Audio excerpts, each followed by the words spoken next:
nome é Daniela Junqueira e hoje nós estamos com muita alegria aqui nesse estúdio, gravando o nosso primeiro podcast, Na Real com Jesus, onde a fé é verdadeira, a vida é real e a palavra é sem filtro. E eu quero contar um pouquinho dessa história para vocês, antes de eu entrevistar uma pessoa assim, que é a essência da nossa igreja, que é muito especial, que foi assim um embaixador de Cristo nessa terra, na Janela 1040.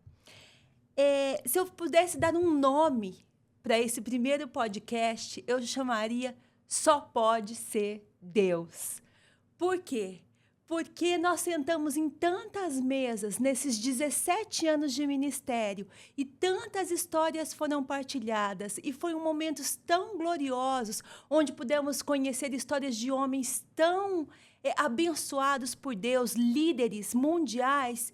E eu ficava pensando, poxa, que privilégio, Senhor. Como é que a gente vai poder espalhar isso para as pessoas? Eu tinha essa vontade de que todos sentassem nessas mesas conosco, mesas de honra, mesas onde Jesus, a gente ainda com uma igreja de 20 membros, Deus trouxe Craig Hill, pastor Craig Hill, pastor Josué Valandro, apóstolo René Terranova, em tantos outros líderes, não só do Brasil, mas também aqui, né, da região, da Europa, dos Estados Unidos. E contavam, né? Eu lembro do pastor Piragini contando o testemunho dele de como ele começou a igreja, a jornada. E eu falava, poxa, eu quero que a igreja, eu quero que as pessoas tenham a oportunidade de sentar a essas mesas. Então, esse podcast nasceu desse desejo de partilhar esse Só Pode Ser Deus, porque éramos uma igreja pequenina, éramos ovelhinhas ainda, começando um ministério aqui, mas o Senhor é tão bom, tão maravilhoso, que sempre mandou reforço do céu. E esses homens representavam isso para nós, homens e mulheres de Deus. E essas histórias, né, de começos, essas histórias de incentivo para a nossa vida, foi muito importante para nos manter nutridos em Deus, né? Para nos manter confiantes no ministério, até chegar na IBF de hoje. Então, só podia ser Deus ter enviado esses homens, só pode ser Deus essas mesas, só pode ser Deus o começo da IBF Church Dubai, porque nós não tínhamos nada a oferecer a não ser o Espírito Santo de Deus habitando em nós, que é a essência do Evangelho. Amém?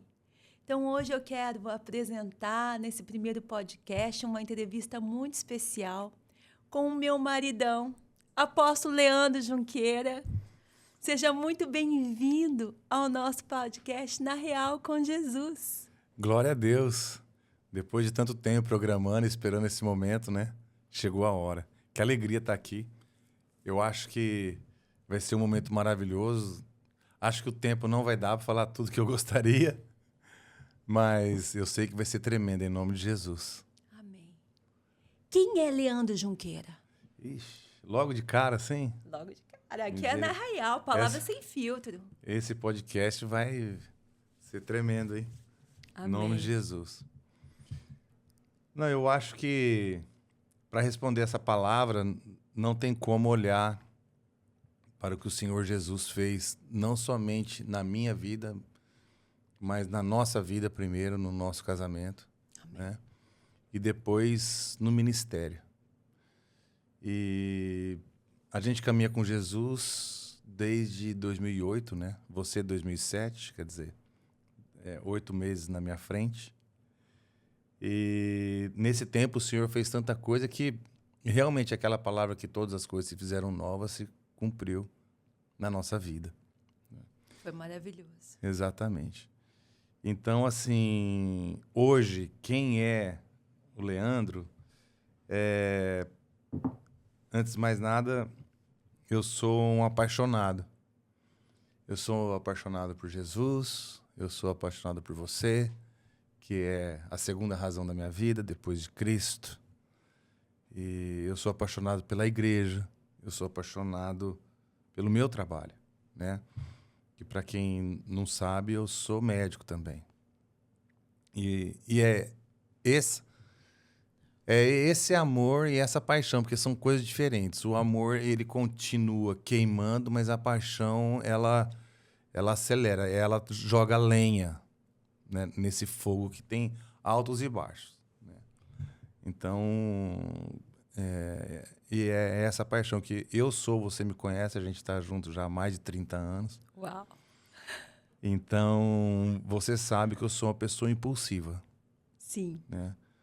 Você sabe que muito do que nós... Você é o empuxo da nossa vida. Eu sou aquela que segura, você é aquele que avança. Acho que por isso que dá tão certo no ministério, na vida, porque se fosse depender de mim, a gente estava ainda... Dá tão certo porque Jesus purinho na nossa veia. Amém.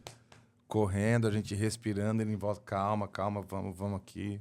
Mas essas personalidades combinam, né? Mas você falou de uma coisa muito interessante. Eu sou médico, sou pastor, sou marido, tantas coisas, né? E essa paixão dividida em tantas áreas. Como é ser bivocacional? Como é dividir? Deus já te pediu a medicina? Não. Assim, de uma forma assim muito clara, não. Porque eu entendo que Deus me deu várias igrejas. A primeira igreja é na minha casa, na nossa casa, né? E a segunda igreja é na clínica. Que legal. Então lá eu exercito o evangelho talvez mais do que na igreja aqui no ministério aqui. Sendo ouvido, com paixão. Exatamente, porque aqui eu tenho contato, ainda mais agora que a gente conseguiu levantar líderes, né? Para nos ajudar no ministério. E esses líderes, eles têm feito um trabalho maravilhoso. Então, assim, raramente chega alguém novinho na fé para mim, para eu cuidar desde novinho. Isso já quase não acontece mais na igreja. Mas na clínica acontece. Porque é um chamado evangelista, né? É o teu primeiro chamado. Então, eu acredito que lá você tem essa chance de exercer mais esse chamado ainda. Pode ser. Porque evangelista, onde dá, a gente... Quero que você conte uma coisa engraçada até. Quando você se converteu, como era a sua maleta médica tá chegando na clínica após Leandro convertido? Bom, aí, amém. Faz o download aí, Senhor. A história das Bíblias. Eu fiquei muito impactado com a maneira como Jesus salvou e transformou o nosso casamento. Você sabe disso. E que na época, eu costumo falar isso, né? Eu chorei 12 quilos. Eu acho que um dia a gente vai poder compartilhar aqui, né? Mas o específico, só o nosso testemunho de restauração. Mas foi um tempo muito difícil. E eu fiquei extremamente apaixonado por Jesus, numa mistura de quebrantamento com arrependimento. E me deu praticamente assim, esses sentimentos eles eram traduzidos em uma palavra: desespero. Desespero. Primeiro porque eu estava desesperadamente apaixonado por Jesus e eu queria conhecê-lo e receber tudo que ele tinha para mim, né? Porque isso aconteceu aos meus 35 anos de idade. Então eu fiquei desesperadamente buscando-o. E esse desespero alcançou seus pacientes, a clínica? Eu acho. Esse desespero pegou para todo lado, porque primeiro você, né? Que chegou até a me chamar de Beato Salu. Eu chamava, porque tudo era oração. Eu lembro de um episódio de você estar com dor de dente. E aí você pedindo um dente de ouro para Deus, porque você tinha visto em alguma igreja que a gente passou. Um casal americano. Senhor, me dá um dente de ouro, me dá um dente de ouro. E eu, Leandro, toma remédio, Leandro, vai no dentista. Não, Deus vai curar tudo. Para um médico, né? Acostumado a procedimentos médicos, remédio, de repente ele queria curar tudo com oração. Não, Deus vai me dar um dente de ouro. E de repente Deus te deu um dente de ouro do dentista. E eu falei, Leandro, Deus se cumpriu essa palavra na tua vida? Ele chegou do dentista com dente de ouro. Mas teve acho que desequilíbrio no começo. Jogamos né? todos os remédios fora, não deixei você tomar remédio. Não me deixava tomar remédio. Porque você é muito intenso em tudo que você sempre fez, muito intenso. Então, quando você conheceu o Senhor, da forma como o Senhor te curou, da forma como o Senhor operou nas nossas vidas, eu acredito que Ele te levou para uma intensidade muito grande, para um lado, e depois Ele veio te alinhando num equilíbrio. Então, assim, eu lembro de você chegar, né, que você partilhasse essa história, com um monte de Bíblia na clínica. E a paciente vinha assim, né? Porque a paciente da plástica, geralmente, na área de estética, ela está sempre procurando alguma coisa. Você se torna muito amigo das tuas pacientes, né? Elas abrem o coração, contam muitas coisas. E a primeira coisa que você fazia antes de ver, olha, eu quero fazer essa cirurgia porque meu casamento não está legal, eu quero dar uma recalchutagem aqui, quero fazer um negócio aqui, quero melhorar. Eu lembro que você dava uma Bíblia para a paciente e orava por ela e ungia ela nesse começo. Eu fiquei muito, como eu estava te falando, eu fiquei muito impactado, né? Nós estamos falando disso aí de começo de 2008. Então, na nossa clínica, que a gente trabalhava lá em Moema, era um centro de bronzeamento artificial. Sim. E aí as pacientes, elas iam, tinha muita noiva que chegava para se preparar para o casamento né, a gente oferecia um pacote do dia da noiva, ela ia e estava inclusa a sessão de bronzeamento artificial. Só que para fazer o bronzeamento precisava ter uma avaliação médica.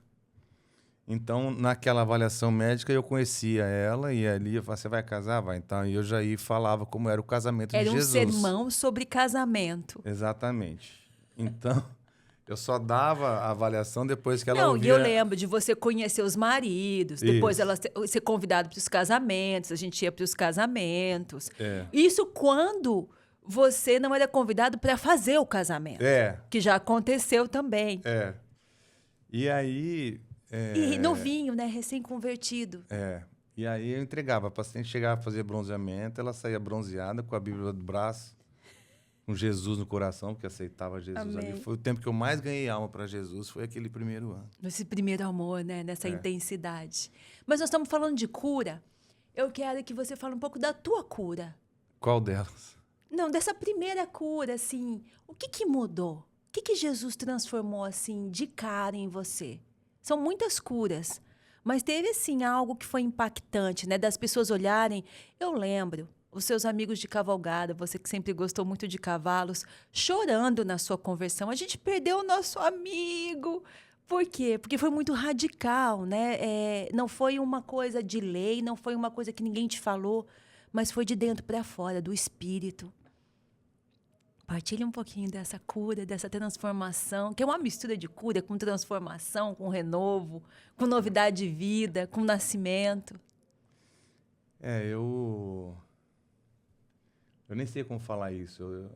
Eu lembro que eu era criança, bem novinho. E na frente da minha casa, do lado da minha casa, tinha uma escola. E as crianças saíam da escola e passavam na porta da minha casa.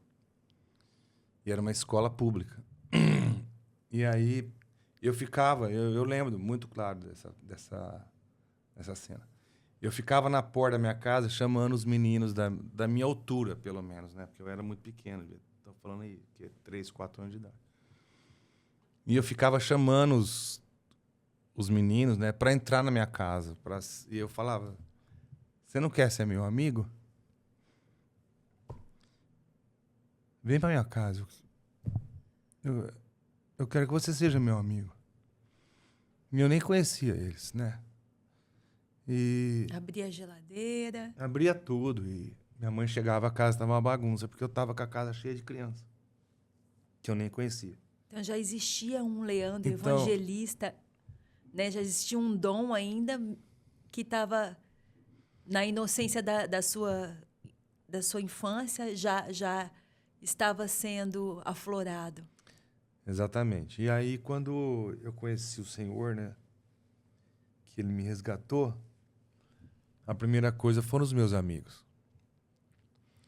Então, eu saí desesperadamente pregando Jesus para eles. Apesar de não ter tido muito tempo, né? Muita coisa aconteceu no nosso casamento, né? Nós ficamos muito tempo... Você sabe que A gente ficou internado na igreja, a gente né? ficou internado na igreja, não podia sair sozinho. É, a gente tinha isso. Era uma coisa Uma impressionante. sensibilidade muito grande, né? Você sabe, eu tinha medo até de não conseguir voltar para casa, porque a energia ia acabando. Então, pessoas que a gente encontrava, que a gente via que era das trevas mesmo. Mas, assim, o que pegou na época foi... Eu queria a salvação dos meus amigos de cavalgada, de profissão, né? Então, isso aí mexeu muito comigo naquela época. Mas eu acho que a primeira cura que não foi, assim, curta, né? Porque quando a gente fala cura, recebeu o milagre. Acho que o primeiro foi o nosso casamento, que estava muito mal, né? A maneira como Deus fez. Você não era um marido muito bom, né? Vamos É, contar aqui, na real. Só eu, né? Só eu, né? Então, eu acho que a gente... Eu lembro de eu falar assim para Jesus. Jesus, amém. Eu tenho meus pecados, tem muita coisa que o Senhor precisa transformar, mas ele é pior do que eu. Ele é um traste, Senhor. Ele, não Então, dá, mas não dá esse para aí, perdoar. mas esse aí era qual? Era o antes ou depois? Não, você sempre falava para mim, esse homem morreu. Esse aí morreu. Toda vez que eu te acusava, você falava assim para mim, mas esse homem morreu. Aonde? Que é importante falar, aonde esse homem morreu? Lá na piscina do Parque Antártica, do Palmeiras. Deus é tão bom, porque você, palmeirense, te batizou na piscina do Palmeiras. Eu não sabia que eu ia ser batizado lá. Jesus me levou lá. Nessa intensidade, né? Mas você tá falando de uma cura progressiva. Que nem o Da nosso emoção, nosso do casamento, ele demorou aí, acho que foram 8 ou 9 meses, assim, a parte mais intensa. Que eu acho que até hoje a gente ainda recebe um pouco de cura. Total. Ainda. Sempre. Até a morte, né? A gente vai estar sendo transformado. Como você sempre fala, né? No começo a lixa é grossa. Depois ela vai ficando mais fininha, mais uns reparos. E aí... Mas teve uma cura muito interessante, que foi a cura da minha intolerância ao glúten. Esse foi um milagrão. Esse foi um milagrão. Porque eu acho que eu precisava de algo extravagante... Porque médico, convertido, evangelista, né? Lidando com o poder de Deus, então... Sim. E aí, aquela noite, que Deus me curou, que eu acordei com muita dor. Era um histórico, né? Conta um pouquinho disso, para o pessoal entender. Você sempre sofreu... Né? Eu nasci em 72, né? Então, por que eu falo isso? Porque naquela época, ninguém sabia a respeito da intolerância ao glúten. Não se falava sobre isso. Não se falava. Hoje, qualquer pasta, qualquer macarrão que você compra, está lá, contém glúten. Mas naquela época não era assim. Então, assim, eu lembro dos meus pais correndo comigo no hospital, porque eu fui uma criança que eu não pude comer um pedaço de bolo, uma pizza, um doce, tomar uma Coca-Cola. Eu não pude fazer isso. Eu lembro da sua mãe me contando que você chegava nem colocar mais fralda em você até descobrir a doença, porque você evacuava mais de 20 vezes por dia. Era 40 vezes, na média, 40? por dia. 40 vezes. Você imagina, o dia tem 24 horas, era no mínimo 2 Tudo que você comia, você acabava não absorvendo quase nada, era bem magrinho.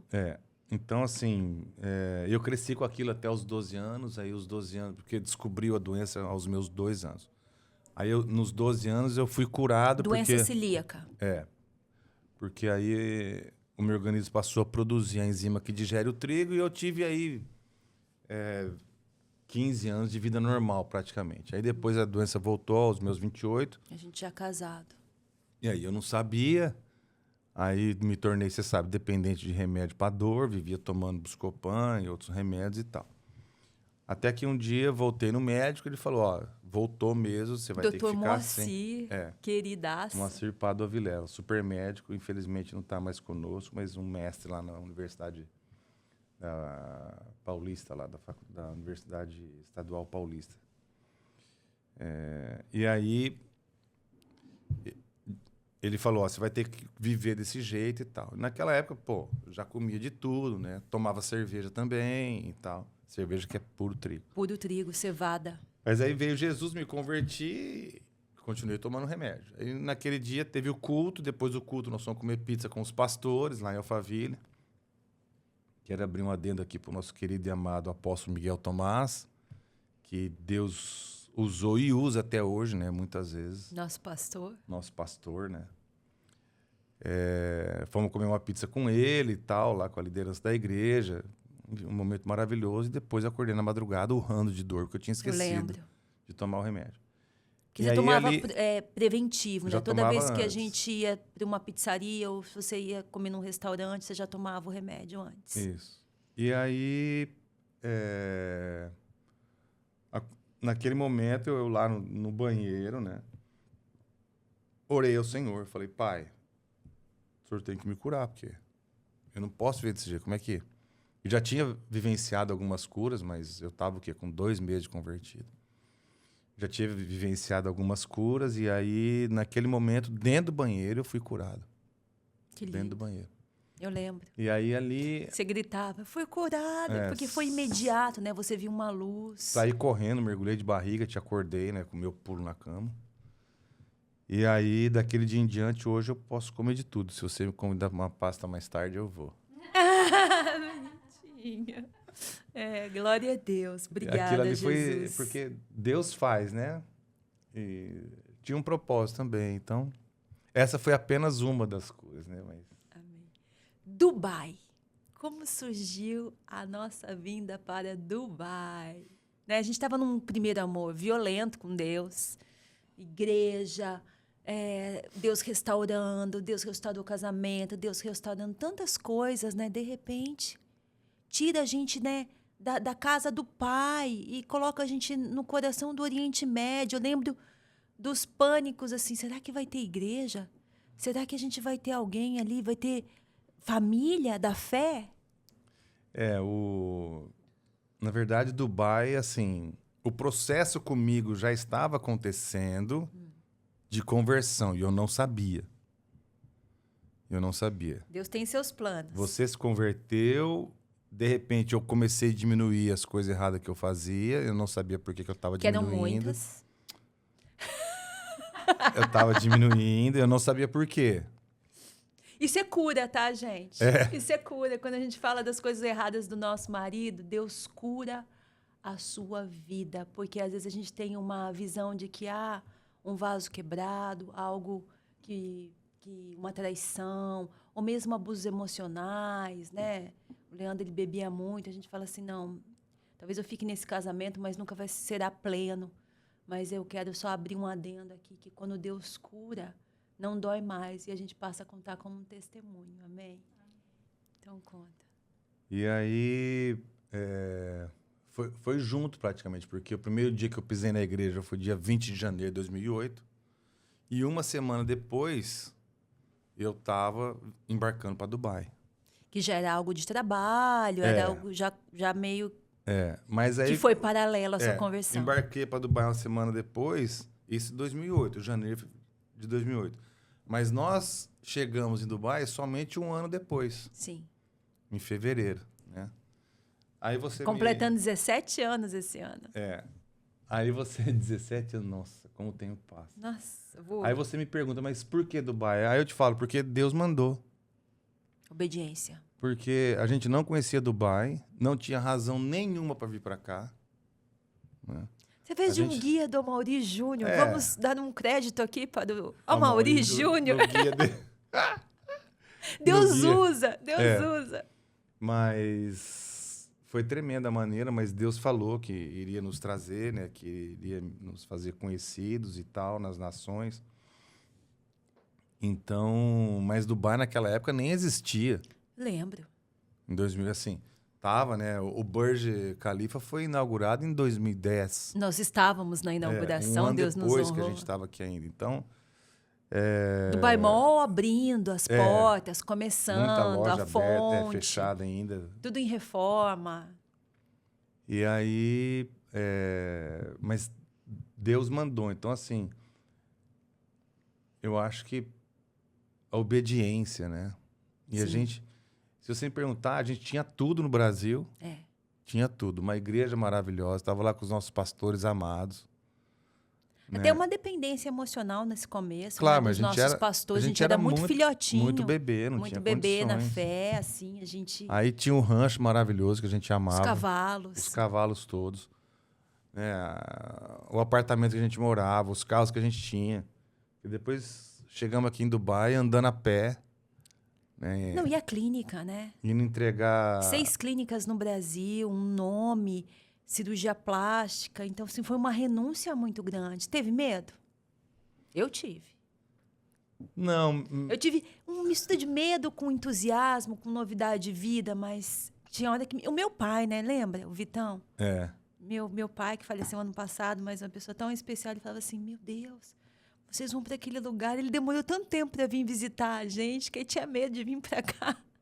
falava que cortava a mão. As Não notícias, sei né? o Hoje quê. todo mundo vem para Dubai, todo mundo conhece, mas naquele começo era mundo árabe, existia muito preconceito, roupa. Ai, é uma terra, né, difícil. Tinha gente que não sabia exatamente como era. Não, medo eu nunca tive. E muito pelo contrário. Tava matando mosquito na oração ainda, né? Só Fé, né? muito... Nossa, aí... Então, assim, medo eu nunca tive. Mas o processo a gente tinha um pouco de... Renúncia muito grande. renúncia, mas... o processo, né? Ter que passar. Eu acho que Parte financeira, né? Porque depois tudo. veio. Porque chegamos aqui sem dinheiro, chegamos aqui com $100 no bolso, né? Até fechar todas as clínicas, fazer todas as rescisões, todos os Deixamos- pagamentos. Deixamos dívida no Brasil. Acho que tinha R$1 milhão de dívida no Brasil quando nós viemos para cá. Porque a máquina, né? Eu lembro que a gente trocava, por exemplo, cheque. Tinha muito cheque predatado. Então, existia um mecanismo, né, do mundo que governava a nossa vida. E eu lembro que quando você se converteu, foi tão radical que você falou, eu não troco mais cheque, eu não faço mais isso, eu não faço mais aquilo. Então, aquele mecanismo de um dia, da noite para o dia, parou na nossa vida. E aí, né, eu lembro muito, assim, do apóstolo falar assim, olha, tudo aquilo que o inimigo te deu, ele vai tirar. Mas aí vai vir o novo de Deus. E foi exatamente isso, né? Então, o conserto, né, da nossa vida financeira, da vida, de tudo que a gente passou, demorou um tempo. E a transição para cá, e a gente trocou tudo do mundo por nada fisicamente aos olhos do homem, né? Mas era uma promessa. Mas, assim, para quem escutava isso, para quem via nossos pais, falava assim, eles enlouqueceram completamente. Meu pai perguntou se tinha feito voto de pobreza. Ninguém entendia. Como assim? Que Vocês vão pra um começamos a lugar- doar as coisas tudo, as coisas, né? Não, a gente quer tudo novo, a gente quer tudo que é de Deus. E tinha coisa que não era mais para estar na nossa vida e a gente precisando ir embora, se desfazer das coisas. Não, mas espera aí, vende. Não, isso aqui vai demorar para você ir embora, já pega para você. Vamos abençoando todo mundo. Mas a gente tem o processo. Eu acho que nós Não passamos... tem atalho, né? Não tem. E eu tenho a sensação muito clara, assim, que nós passamos no processo com louvor, sabe? Com certeza. Nós alegramos o coração do Pai, pelo menos um pouco naquele momento, porque nós chegamos aqui em Dubai com $100 no bolso, vivemos de favor 40 dias na casa de uma irmã muito querida, mas que a gente mal conhecia quando chegamos lá. Difícil, Né? processo difícil, dolorido. Então, A gente que sempre deu, passou a ter que receber, né? Porque a palavra diz, melhor é dar do que receber. Né? Mas era um processo que Deus estava quebrando, estava um processo de humildade, né? Estava quebrando o nosso orgulho. Então, a gente teve que receber. Foi importante. E hoje, assim, falando a respeito de Dubai, Dubai hoje é a nossa casa, né? A gente ama o Brasil, os familiares estão no Brasil, temos amigos maravilhosos do Brasil, mas hoje a nossa casa é em Dubai. É aqui que a gente se sente em casa, é aqui que a gente se sente abraçado pela nação, né? Então, assim, hoje a gente ama Dubai. Não, nossa, se falar alguma coisa negativa de Dubai comigo, tem que prestar atenção, porque eu fico... É o cenário, né? É o lugar da nossa promessa, é a nossa terra prometida. Não, né? e outra, pegar o que Dubai era, que o povo vivia no meio do deserto, fez tudo isso aqui no meio da areia. Muito, O nosso muito, país, muito que valor. o nosso país, que talvez é o país um dos países mais ricos do mundo, Sim. top 3, e é daquele jeito. Sim. Então, assim, eu não gosto que alguém fala negativo de Dubai, apesar de saber que, né, tem coisa que eu vejo também. Mas Dubai hoje é a nossa casa, a nossa família da fé, né? Quero chegar aqui agora. Então, Quando que você entendeu que a sua transformação era um chamado para as nações? Porque se tornou. Até então era sua conversão. Eu acho que foi tudo tão Orgânico. extravagante, tão assim, foram abrindo leques, assim, que quando eu vi, eu já estava inserido. Né? Eu lembro que quando a gente não tinha igreja, mas a gente trazia o apóstolo Miguel, chegava aqui. Conta um pouquinho de quantos... É porque, assim, quem conhece a igreja fala, poxa, que legal, tem uma igreja no Oriente Médio, uma igreja em Dubai, mas o quanto que você semeou nessa terra... Quando os congressos proféticos com o apóstolo Miguel... Conferência profética, apóstolo Miguel. Conferências proféticas nas quais você bancou tudo. Não, Eu lembro disso. Mas... Porque pesou no nosso bolso, né? Não tinha igreja, não tinha dízimo, não tinha oferta. Eu falava, Leandro, mas como é que você vai alugar esse hotel? E foram tantos. Não, olha, eu vou fazer, e aí a gente vai ver. E eu pegava empréstimo e pegava e fazia. Quantas foram? Umas 5, 6? Não, 5, 6 não, foi menos, mas... 4? Eu não lembro exatamente, mas foram 4. Por aí. Deus sempre fez, né? Amém. A gente não tinha igreja e tinha uma necessidade muito grande de trazer o pregador brasileiro para o Oriente Médio, porque o pregador brasileiro não tem oportunidade no Oriente Médio. Naquela época, né? Não, até hoje. Quando se fala em Oriente Médio, tem 2 lugares que você pode pregar o evangelho. Certo? Em Israel, né? Tudo assim, considerado as devidas proporções. Entendi. Então, assim, Israel e hoje os Emirados Árabes, e agora o nosso país, o maior país daqui do Oriente Médio, está abrindo, assim, o país está passando por uma abertura de outras coisas e que isso aí está... Mas nós estamos falando de 17 anos atrás. Exatamente. Né? Então, a gente sempre teve esse desejo de trazer o pregador brasileiro para o Oriente Médio, que o pregador brasileiro, cada um tem o seu chamado. E o brasileiro, ele tem um chamado específico para o fim dos tempos. Então, a gente queria dar oportunidade. E era isso que eu tinha no coração. E quando eu me vi, eu estava fazendo essas conferências, né? Abençoando o povo e deixando acontecer e trazendo os apóstolos, né? Que, graças a Deus, sempre foi uma bênção. E aí começou a igreja, né? Esse chamado de igreja, eu lembro em casa, nos grupos, né? O Café com Fé, o grupo de homens, que depois se tornou o J-Man. Eu lembro quando o Senhor tirou todos os líderes, porque a gente era uma igreja brasileira dentro de uma igreja sul-africana. Né? A gente era um grupo brasileiro dentro de uma igreja sul-africana, no qual a gente aprendeu demais, né? Eram irmãos da fé, mais maduros que nós. Mas, de repente, o Senhor fez um strike, assim, levou esses homens embora para as outras nações.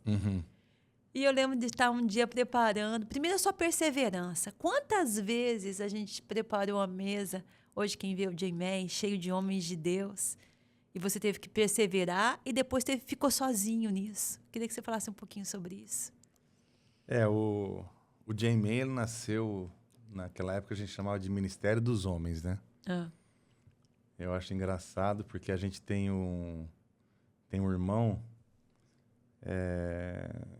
que está salvo, o nome dele, está salvo como o nome dele e está assim do lado MH, né? Que é Ministério dos Homens. Né? Então, era o Ministério dos Homens que depois virou o J-Man. Então, isso aí nasceu já em 2009, com a nossa chegada aqui. Você já começou a ministrar. Eu não sabia, porque eu queria fazer um cultinho, né? Cultinho. Eu queria fazer, então aí... Em qualquer oportunidade, você queria fazer o cultinho. O que era o cultinho? O cultinho era a gente sentar, alguém abrir a palavra, que não era eu, porque eu era muito novo na fé. Colocava um louvor, né? E aí fazia o cultinho. E aí o que aconteceu?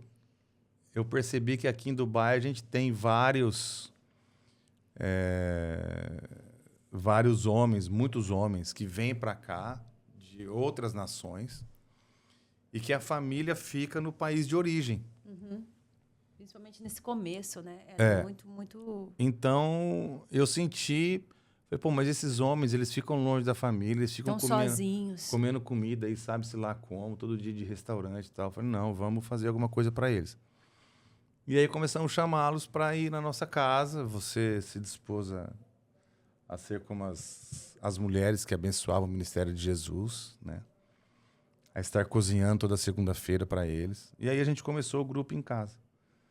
E foi tremendo, e foi crescendo. Aquele grupo, por alguns anos, até 2013, 14, cresceu, aí virou uma associação, né? Saiu lá de casa, cresceu tanto.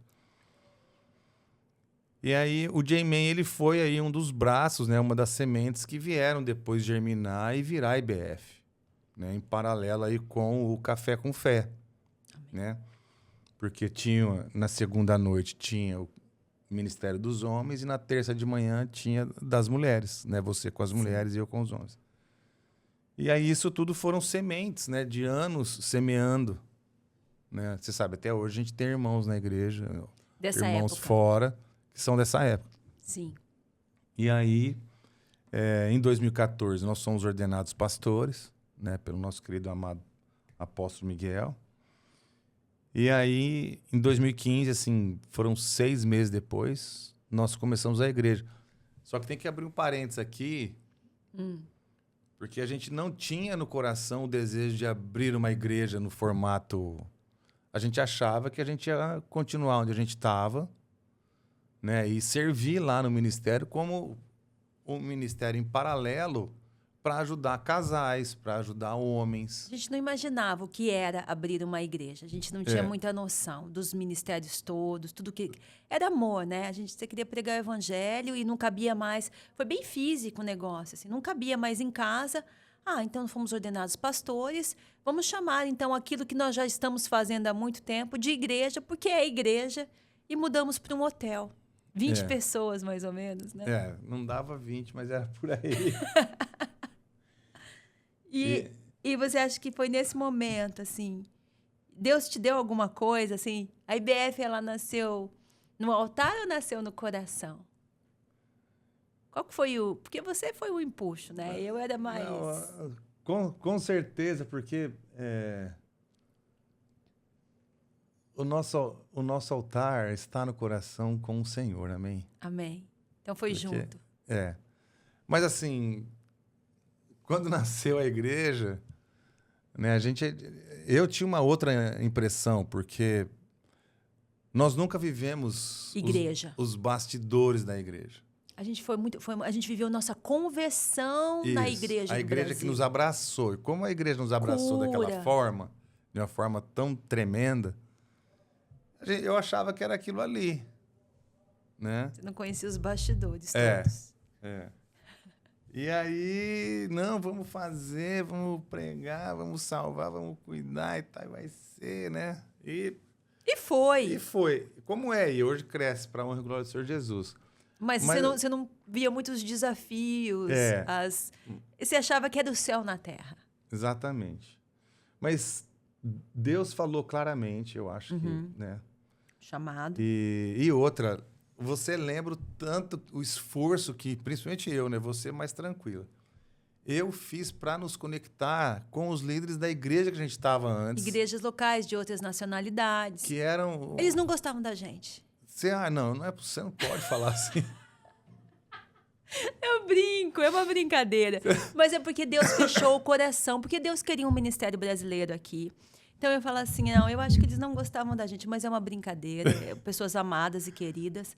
Mas é porque Deus queria nos impulsionar, puxar, porque senão a gente ficaria acomodado, porque estava tudo mais fácil. Esse foi um sinal muito claro, que não era pra gente ficar, né? Apesar de a gente ter vivido ali... pessoas queridas, momentos incríveis. E aí nasce a igreja, né? E a gente aprendendo... O apóstolo sempre muito preocupado com a gente, vindo aqui duas ou 3 vezes por ano, né? Então, a coisa começou, né? Então... Quanto custou? No coração. Quanto custou o quê? A renúncia de ser igreja. Qual foi, assim, a principal renúncia, assim, que você falou, poxa, agora estou sentindo. Porque a gente conversa com grandes homens de Deus e nas mesas... a gente escuta muita renúncia. Deus me pediu isso, Deus me pediu aquilo. Porque é algo que Deus precisa trabalhar no nosso coração. Então, assim, teve algumas renúncias, né? Eu não sei até que ponto a gente pode separar a nossa vida pessoal com a vida ministerial, porque a gente vive isso. Uhum. Né? Então, eu acho que hoje, se a gente puder separar um pouco, porque hoje, o fato da gente ter entregue tudo para o Senhor, nossa vida, nosso futuro... Você acha que essa foi a grande renúncia lá no Brasil? Não. Vindo para cá? Sim, mas isso aí não é em termos de igreja. Isso aí foi a respeito da nossa vida pessoal. Nossa... Que eu acho que mistura um pouco, mistura né? um A transformação, a salvação com o chamado. Mas hoje, o preço que a gente paga referente à igreja, eu acho que é principalmente perseguição. Que tipo de perseguição você acha? Eu acho que essa é o maior preço que a gente paga. Né? O preço que a gente paga de não ser bem-quisto por muitas pessoas. Tem um preconceito contra os evangélicos, por exemplo? Pode porque ser. você é evangélico. Pelo fato de ser evangélico, pelo fato de... Pô, mas como assim? Ele é pastor, cirurgião plástico. O segundo cirurgião plástico brasileiro em Dubai. Sabe? Pô, casado com uma mulher maravilhosa. Mora num lugar maravilhoso. Como assim? Então, isso aí... Você acha que há uma confusão na mente? As pessoas ainda não estão muito abertas para o bivocacional. Ou você é pastor, ou você é cirurgião plástico. Eu não sei, Você mas não pode misturar as coisas. Isso aí já causa, assim. Tem pessoas que veem isso com muito bons olhos, né? Uhum. Mas tem pessoas que, com certeza... Mas como assim? Tá tudo ou é uma coisa ou outra. Tá tudo dando certo na vida desse casal. Como é que pode isso? Assim? Por que eles... Entendi. E aí, dentro disso também, vem a nossa responsabilidade como líderes, né? Da gente, além de cuidar das ovelhas, né? Cuidar do rebanho que Deus nos deu, tem hora que nós temos que exortar. Essa é uma parte difícil. Então, às vezes, a pessoa não entende. Então, assim... Eu quero abrir uma aspas. Ele é o coração da igreja, gente. Então, primeiro Jesus, mas Leandro tem essa dificuldade porque é muito coração, né? Então, quando você precisa puxar uma orelha aí, precisa falar uma novidade... Eu lembro assim, tem uma família que, gente, eu batizei ela com certeza... Ele também, mas ele foi depois. Ele foi recentemente, mas ela foi lá atrás. E eles têm um filhinho, a coisa mais linda. E aí um dia ela me liga pedindo para se desligar da igreja. Aí eu falei, mas irmã, por que você está fazendo isso e tal? Você sempre sofreu com esse tipo... Por que aconteceu? Não, pastor, não aconteceu nada, mas eu tô querendo sair e tal. Papá. Mas... Né? Aí, a primeira coisa que passou na minha cabeça, gente, isso significa que eu não vou ver vocês mais? Você se apega, né? Sabe? Não é o fato... não quer vir na igreja? Não são números, não é um número. Mas são pessoas que significam algo, né? E o coração? Entendeu? Significa... O filhinho dela, ele fazia algo assim que... Não agora, né? Porque a gente estava bem lá atrás. Mas, assim, tinha vezes assim, que eu estava pregando, ele levantava, ele ia lá, ele me abraçava, sabe? Abraçava minhas pernas, porque ele era pequeno. Ficava comigo abraçado em parte da mensagem. Nenhuma criança fez isso. Uhum. Eu falei, pô, eu não vou ver ele mais. Eu acho que esse é um grande desafio, né? Então, hoje, eu acho que esse é o maior preço, assim, que... Sabe? Saber que as pessoas, elas estão com a gente hoje e, de repente, acontece alguma coisa, que teve gente que já saiu da igreja, teve 2 lá, fizeram um negócio entre eles lá, o negócio não deu certo, as 2 famílias saíram da igreja e a gente nem sabia do negócio. Não, nem sabia, mas e outra? E a gente? E o relacionamento? E a amizade, o carinho, os anos caminhando, as lágrimas derramadas juntas, enxugadas juntas. Então, assim, disparadamente, esse é... O maior desafio. Não o maior desafio, o maior preço. O maior preço. E também as famílias que vão embora, né? Porque os contratos terminam, porque acaba, né? Quantas famílias maravilhosas que o contrato foram transferidas, o contrato terminou aqui. Então, assim, essa rotatividade dentro da igreja é muito grande. É um desafio também para o corpo de obreiros, né? Tudo que a gente faz, porque muitas vezes esse apego emocional, esse amor, esse carinho, e também o trabalho dentro da obra, né? A gente está sempre treinando, porque tem essa rotatividade que é muito grande, porque nós estamos fora da nossa nação. Eu acho que... Não é igual uma igreja local que você vê os filhos dos filhos dos filhos. A gente tem até algumas oportunidades, mas não é a maioria, né? As pessoas ficam por um tempo aqui. Eu acho que pregar o evangelho é fácil.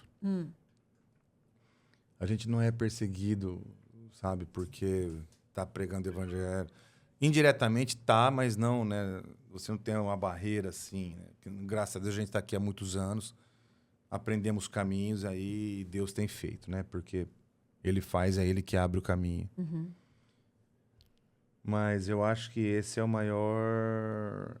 eu acho que é o maior preço assim, que a gente paga, é exatamente esse. E a gente tem aprendido, pelo menos um pouco, né?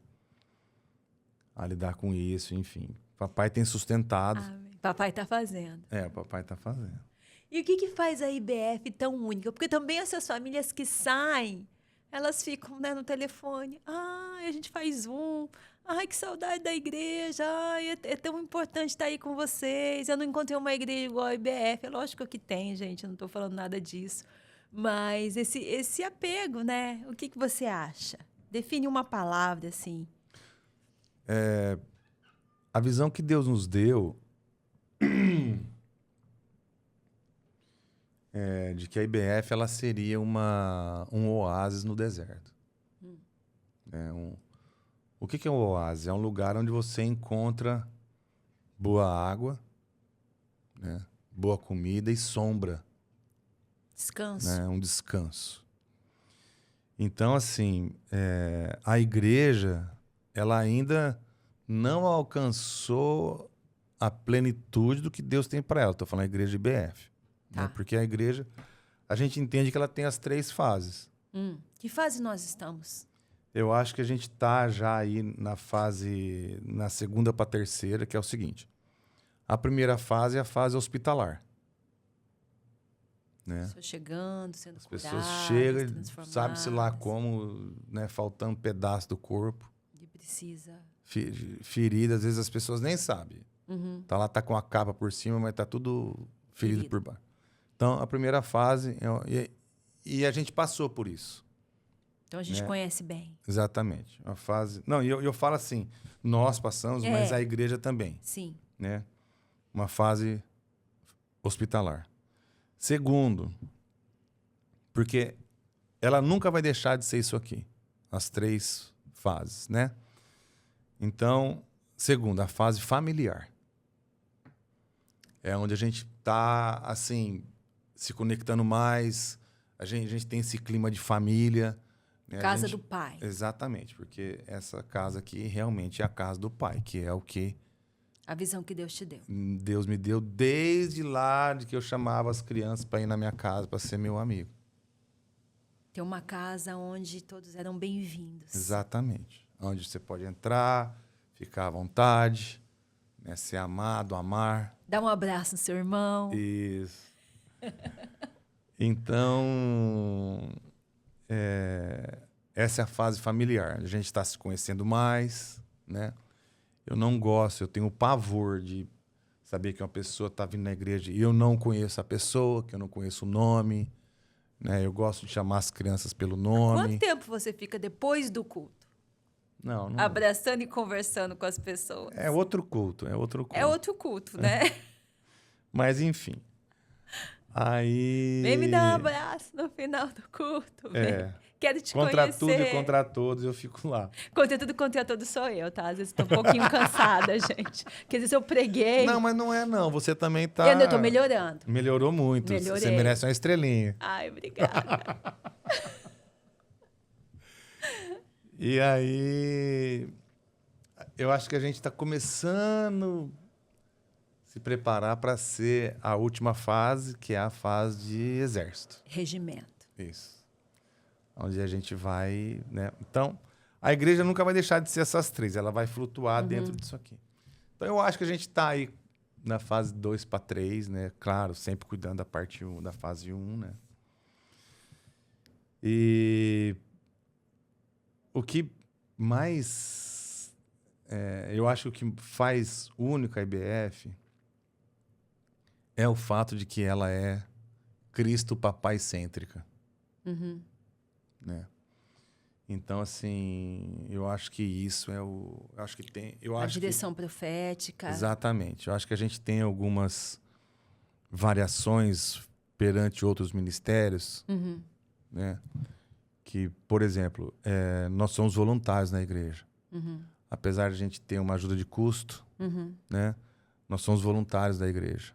A maioria, né? Então, temos dois casais de pastores de tempo integral e temos alguns outros que recebem também uma ajuda de custo. Mas, assim, a característica é que 90% do corpo de obreiros, talvez até mais, é voluntário. E isso representa mais do que, acho que 70% da igreja, né? Nossa igreja toda praticamente trabalha na obra. Não, eu acho que não chega a 70%. Uns 60%? Não, no máximo 60%. Ah. Mas, assim, eu acho que isso é o que faz a diferença. É a pessoa chegar aqui e se sentir em casa. Ela se sentir amada, porque é esse o sentimento que a gente tem no nosso coração. Estou falando de nós dois. Quer servir. Então, mas aí o que acontece? Por causa do amor de Deus que é derramado nos nossos corações, a gente serve. Sim. Né? Então, a gente não consegue segurar para nós, a gente quer espalhar. E aí o povo vem e bebe dessa água e descansa, encontra sombra, encontra um pasto um pouquinho mais verde. E vai saber até quando, porque o deserto ele é um lugar de passagem. Sim. Então, nós temos poucos membros que estão aí conosco há vários anos. A igreja está... Agora nós estamos celebrando o 11º aniversário. Sim. Mas eu não sei quantos por cento, no máximo 10%. Que está desde o começo. Não, está conosco há 5 anos. Ah. Né? Então, é isso, porque é uma rotatividade muito grande. Eu lembro quando você me ligou, eu estava no Brasil, meu pai ainda estava doente, e falando... Bem, eu peguei o lugar da igreja, nós vamos construir. Eu o quê? Como é que é? Foi assim? Foi assim. Misericórdia. Só o Tava Senhor aquela é Deus. transição, porque as pessoas não têm noção, né, do que é ser igreja aqui no Oriente Médio, né? Não tem muito romance. Então, nós fomos itinerantes, né? Vários lugares, hotéis, casas de show, a gente não tinha um lugar, né, próprio. E Deus colocou essa ousadia no teu coração de nos dar uma casa. E eu lembro que você me ligou, olha, então Deus falou comigo, o que você acha? Mas você já estava, né, até quase assinando o contrato. Ops. Como que foi isso? Não, você sabe, a gente tava orando, né? E tava cansado daquela... A gente estava cansado. Daquela vida itinerante, né? Era montar uma tenda, desmontar a tenda, montar a tenda, desmontar. Em um ano nós mudamos 3 vezes. Sim, com ministério infantil, com estrutura, louvor. Lembra o ministério que nós ficamos naquela warehouse? O culto era numa warehouse, o infantil Tinha era outra. a 200 metros. Naquela época, acho que foi a época que a gente mais teve crianças, que tinha quase 100 crianças ali. E também um desafio, né, de tudo, de estrutura, de som, a equipe de louvor tinha que se desdobrar, monta, desmonta, era luta. E aí apareceu da maneira que Deus faz, né? Pastor, tem uma situação assim, assim, assim, aquele lugar é pro senhor. Mas como assim? Vai lá ver. Na hora que eu vim aqui, eu falei, o senhor falou, é aqui. Né? Teve medo? Não, de novo eu não tive medo. Gente, ele não tem medo. É difícil, viu? Porque o homem puxa mesmo o ministério e põe a gente tudo para trabalhar, para correr. E foi um ano, assim, de trabalho. Eu olhava assim, Deus não me dá tudo, né? Graças a Deus. Né? Ele dá um pouquinho da visão. Então assim, eu não consegui ver esse lugar como ele é hoje, ainda mais a maneira como ficou, mais difícil de imaginar ainda, que ficou maravilhoso, né? Devido aos seus toques extra arquitetos, designers. O Senhor fez. O Senhor nos deu muitos presentes. Maravilhoso. Eu acho que, na verdade, foi compaixão pelo ministério, sabe? E ter um lugar mesmo de poder chamar de casa. Né? Porque, que é o que a gente está vivendo agora, né? Casa. Exatamente. Porque a história do povo hebreu é tão relacionada às mudanças, né? Alarga a sua tenda, sai da sua tenda, né? Muda para lá, vem para cá. Então, a gente tem essa necessidade A nuvem levantou. De colocar o pé e falar, pai, deixa a gente ficar aqui um pouco, deixa... Né? E Deus ainda falou assim, é aqui que vai ser. E foi tremendo, porque a gente chamou a liderança, né, deu o approval. E eu achei até engraçado que o irmão que construiu, né, que veio, que... Deus foi trazendo, né, arquiteto. Eu chamei ele, né? Mestre de obras, foi tão impressionante. Eu chamei ele, né, o empreiteiro. Falei, e aí, irmão, o que você acha? Quanto que nós vamos gastar lá? Ah, pastor, vai gastar esse tanto aqui. Falei, tá bom. E talvez mais uns 20% para o resto das coisas e tal. Falei, tá, então tá bom. Do orçamento que ele me deu, a gente tinha metade do dinheiro. Do orçamento que ele me deu para fazer tudo. A gente tinha um pouco mais da metade. Gente, viver com ele não é fácil não, viu? Vocês estão vendo, né? Deus deu a palavra, mas a gente tinha metade do orçamento. Por isso, se você está esperando algo para começar em Deus... Vai na palavra profética, Deus vai cumprir. Porque às vezes a gente espera toda a parte financeira, a gente espera todo o cenário prontinho, bonitinho, quadradinho para avançar. Mas Deus quer um passo de fé, né, meu querido?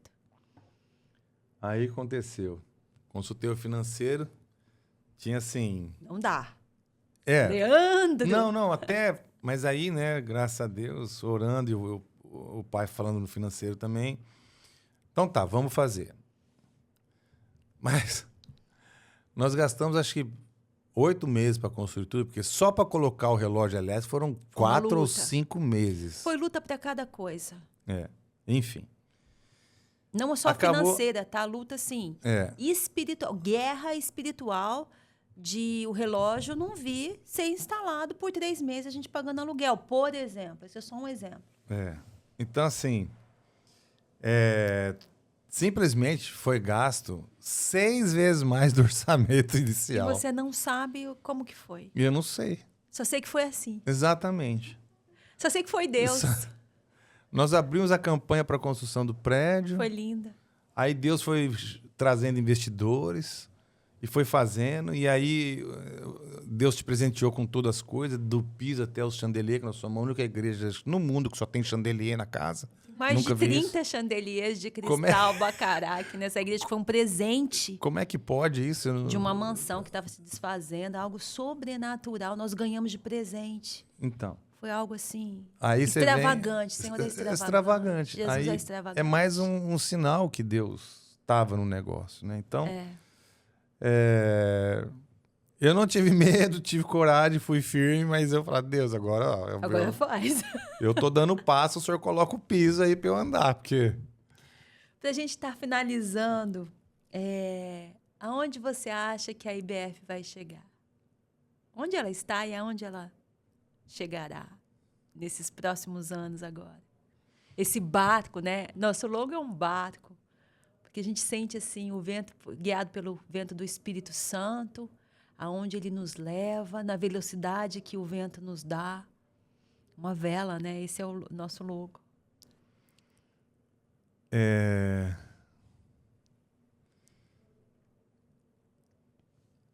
Essa é uma pergunta, assim, que a gente pode falar, assim, em termos ministeriais, né? ela vai continuar crescendo, ela vai continuar fazendo grandes coisas e vai ser usada por Deus para impactar não somente essa nação, mas esse continente. Amém. Mas o que Deus tem falado é que esse barco ele está indo para águas mais profundas. Amém. E águas mais profundas, a gente fala, eu gosto muito daquela passagem que fala lá no Salmo 107, no versículo 22 em diante. Fala, aqueles que mergulham com o Senhor vão no abismo, vão no fundo, vão ver as maravilhas. Glória a Deus. Então, assim, particularmente... Tá pronto? Tá com seu equipamento de mergulho aí? Particularmente, assim, eu acho que tem tantos ministérios, eu acho que Deus, porque Ele é o Senhor dos Exércitos. Então, cada regimento, Ele dá uma função. Amém. Como o corpo de Cristo, né? Eu gosto muito do Craig Hill, ele fala, Leandro, o meu ministério são os rins do corpo de Cristo, que purifica, né? Então, eu acho que a IBF ela vai cumprir o papel dela, né, como ministério, de crescer, de fazer as coisas como eu já falei.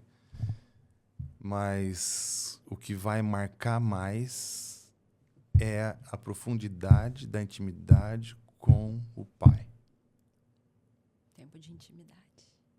Não é tempo, é intensidade. Intensidade. É exatamente isso que Deus vai fazer com esse ministério. Ele vai nos levar para ver e viver coisas mais intensas, mais profundas. Amém. Coisa que, assim, praticamente é uma coisa, não é uma coisa nova, porque Deus sempre faz e já vem fazendo, né? Mas é algo assim que vai ser tremendo e que hoje muitos ministérios estão indo em outra direção. Então, Deus não nos chamou para estar na mesma direção, né, do que o homem ou ministérios, né, muitos estão. Deus está nos levando. A nossa característica, ela é diferente, porque você vê, por exemplo, por que a gente lidera a igreja? Não quero falar que a gente tem, porque a igreja não é nossa, é a igreja de Cristo. Por que a gente lidera a igreja? Por causa de um chamado, por causa de uma obediência, por causa de uma visão, e por causa do seu coração. Porque nós amamos. Sim. Deus falou desde o começo, né? Se você quiser permanecer no Oriente Médio, ama o povo. Né? Se você então, não assim, amar o povo, você não prevalece aqui. Porque eu já tenho mais de uma igreja, como eu acabei de falar aqui. Você já tem o seu ministério, que você pode também. Ainda mais hoje com as social media. A gente não precisa estar aqui na igreja. Mas certo? A gente quer estar. A gente ama estar. Entendeu? Só que, para muitos, o ministério é um emprego, que não é o nosso caso. Entendi. Então, a gente tem a igreja por amor à obra, por amor a Deus, obediência a Deus, porque nós queremos que as bodas dele estejam cheias de gente, né? E porque também a gente não sabe fazer outra coisa mais.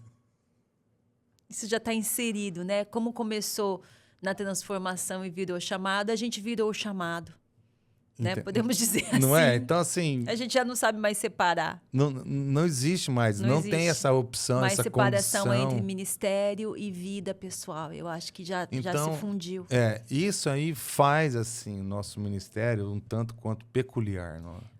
Uma mensagem para quem está começando, de incentivo, de coragem, para quem quer pregar o evangelho nas nações. Deixa aí. Uma palavra de carinho. Eu acho que tudo é a respeito do amor. Porque sem o amor, como fala lá em 1 Coríntios capítulo 13, sem o amor você pode ter tudo, fazer tudo, você pode ser o melhor pregador. Sem o amor você não é nada. Se seu coração não estiver nesse altar. É o amor que aguenta todas as coisas, espera todas as coisas, sofre todas as coisas.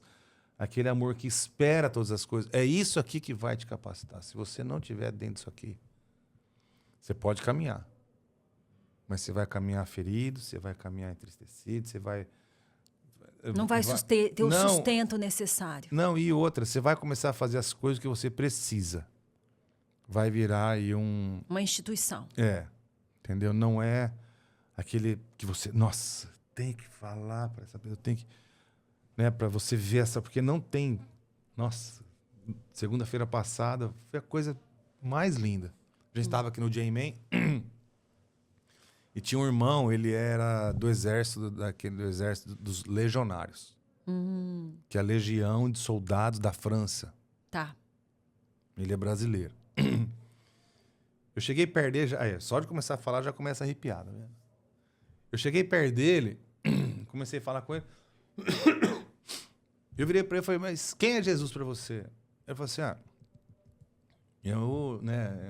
eu gosto dele e tal, eu sei quem ele é e tal. Tá, mas você já falou isso para ele? Eu falei assim, não, então levanta. Ele é tanto assim mais alto que eu. Aí eu cheguei perto dele, nossa, Jesus queria pular nele, queria, sabe? E aí ali naquela hora ele confessou Jesus como o Senhor e Salvador da vida dele, né? E ele falou assim, pastor, eu tive em muitas missões na África.